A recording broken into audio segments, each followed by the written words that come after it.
Still are a lot of things going on. We've got this wave of rain that moved through this morning, severe storms to the north shore that brought in some gusty winds to down some trees. A lot of the heaviest rain where the total stacked up to the south shore. So that's radar we'll get through first, but then we'll take a look about lower cloud cover. The cloud deck is lowering. You can see the Crescent City connection barely from that point of view, but even the city skyline with that cloud deck that's lowering too, and fog could be another issue. So let's start with the radar. WDSU first warning weather Doppler radar. Only station in town that has it. It's been very beneficial, especially in the last few days. Marine warning has just been issued here. Lower Plaquemines, that's the strongest storm we've got at this time. But we still have a lot of storm activity closer to the Louisiana coast. Grand Isle, you've gotten a lot of rain today. Several inches of rain's been stacking up for sure, but the rain's already been letting up to New Orleans. It's not done just yet, but we can start to find at least a clearing line in the way of the rain as you head down to the airport. So letting up towards MSY, and you head to Luling, Boutte, and you get a little farther west, you can find the clearing line. Bayou Gauche getting a little rain that's starting to let up there too. North Shore, you've been out most of the rain that brought the heaviest storms here this morning. So some of the best news though, why we have dropped the WDSU first warning weather alert days to more weather impact days is the reason that the flood watch has been canceled early. But that still doesn't mean we're done with rain in hefty amounts of rain, and that's the neutral ground parking that's been extended, and I'll show it to you. Now, yesterday we dealt with those rain totals that were up and over 6-7 inches, especially North Shore, some areas west.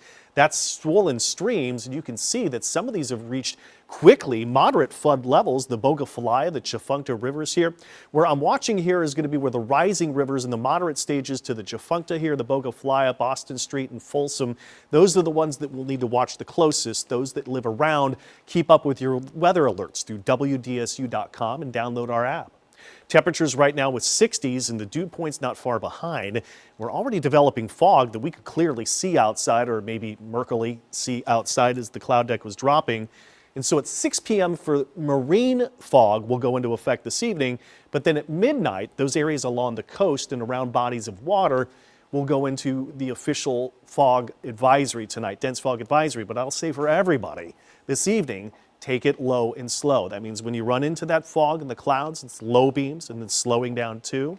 So make sure we're being very careful tonight, and this will last through tomorrow morning too.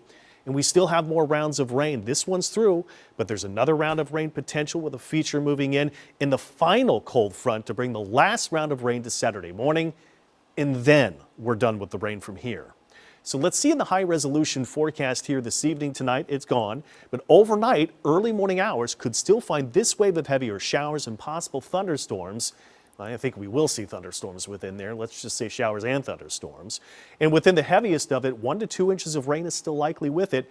And there's the fog, which is why I say yet again, everybody could get into this. Right now, it's officially maritime fog and those along the coasts, but everybody needs to keep watch of that. And especially tomorrow morning, give it a few extra minutes. Watch Damon, Deja, they've got the latest. Lows to 60s in the morning commute, again, a little bit of a slower one, but more often on storms in its likeliest south shore tomorrow from around New Orleans and south. And that could bring another maybe 1 to 2 inches of rain in the heaviest spots to come through. So that's more rain on top of the ground that's tried to absorb the water, but it's not. So the excessive rainfall outlook here into Friday, we're still under level 2 risk for locally heavy rain. You can see how that starts to expand a little farther north and east. The system's finally making some movement. And it's not cold yet. Temperature's still topping out around 70, but listen, we're not budging, just kind of like mid-60s to around 70. Once we get through Saturday morning here, that should be the last of the storms to come through. After that, we'll drop in some cooler and drier air. But again, 1 to 2 inches of rain, which each one of those rounds could bring. We're still not done with the locally heavy rainfall risk until we get to Saturday. We'll be removed from that heavy rain risk with that last round that moves through. So those are still my biggest impacts to get through, has been all this rain. WDSU first warning weather 7-day forecast, the weather impact day tonight through tomorrow, but then we'll take it away for the weekend with the last round of rain Saturday. Then just cooler, drier. We'll finally see that sunshine this weekend.